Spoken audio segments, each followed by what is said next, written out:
Sillaaseen akaakayyuu keenya wareege. Dargiin abbootii keenya wareege. Warri Mallasii nuyi nu wareegan. Abiyyi immoo har'a ijoollee keenya wareege. Hamboo taraa nutti darban. Bakka hamboo taraa nutti darbe amma nuyi sammuun keenya nu naanna'eera. Ilaali haadha keessaan dhaladheere kana keessaa dhalate mucaan inni hajjeechise ishii kana keessaa dhalate ilaala. Akaayii nyaanne mucaan kun abbaan irra jiru obboleessi koo wanta meeqa nagaddee haati kun guddisti.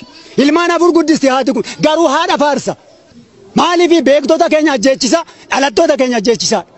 Jawaar Mahammad yoo taate Jawaar Mahammad isaan jaala qabsaa'e ammayyuu nuti Jawaar Mahammad faana jirra. Jaalattus jibbus Jawaar Mahammad faana jirra bakka. Garuu gabaabaatti kanan dubbadhu haadha jedhee haadha faarsa haadha boochisuun mirgan qabu kun. Sobanii haasa'uun barbaachisaa miti. Wayyaaneen sobduudha oppiidoon sobduudha soba ishii nu dadhabsiise waggaa 27 nu fixaa turteetti. Ammas inni guddaan ammayyuu kan sammuun koo naanna'aa jiru kanan dhabeera qeerroo amma kanaa laali qeerroo kana jalaan ajjeesin bakka anaan na ajjeesu hanta shaaleen jedhama ila addabaabayii Ambootti na ajjeesan qeerroo Amboo garuu bakka nam tokkittiin akkan ajjeefne.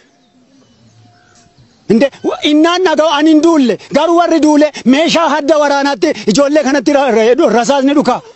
Kana hirreessaa inni goobsate ijoollee kanatti galakkis ijoolleen immoo iddoo kanatti argitan kun daabboo nyaatte daabboon ishii keessa jiru gaafa Lammaa Magarsaa too dhagaa daabboo argatte ijoolleen keenya dhagaa naatu gaafa inni jedhu namittiin kun sobdee nu ficcisiifti laatan jedhe takka duree dhugaanatti fakkaata sirriidha sobanii nu ficcisiisaa jiru sobanii ijoollee keenya ficcisiisaa jiru.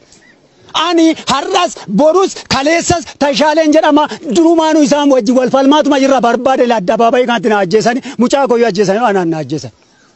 Bakka kanan sinin jedha garuu haadha kana laal haadha kana keessaa dhalate miti inni haadha isaa faarsu.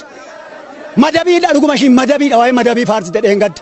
Waa'ee seenaa Oromoo miti kan ishiin faarsite waa'ee madabii faarsite. Ammanuma beekumsi ammanuma doktorummaan ammanuma kana sittan hima.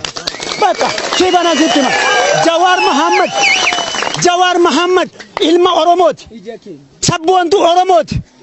Lubbuu Oromoo amma kana Jawaar Mahammad keessa jira. Shira ishiin xaxxe sana itti mul'annaan hamma moo hin taane afarsiti. Kanaafuu wayyaaneen afarsituudha oppiidiyoon afarsituudha. Fidala siif achi jijjiiruudhaan nu gowwoomsu Oromoon gowwoomsu. Oromoon kaleessas hin gowwoomne har'as hin gowwoomu. Garuu ani kana nan jedhu adara hila itti naa hima adara anta shaalee miti kun jedhama addabaabayii itti naa ajjeesan. Bakka ijoollee kana garuu akkana jalaan tumne. Otoo hojii koo argu.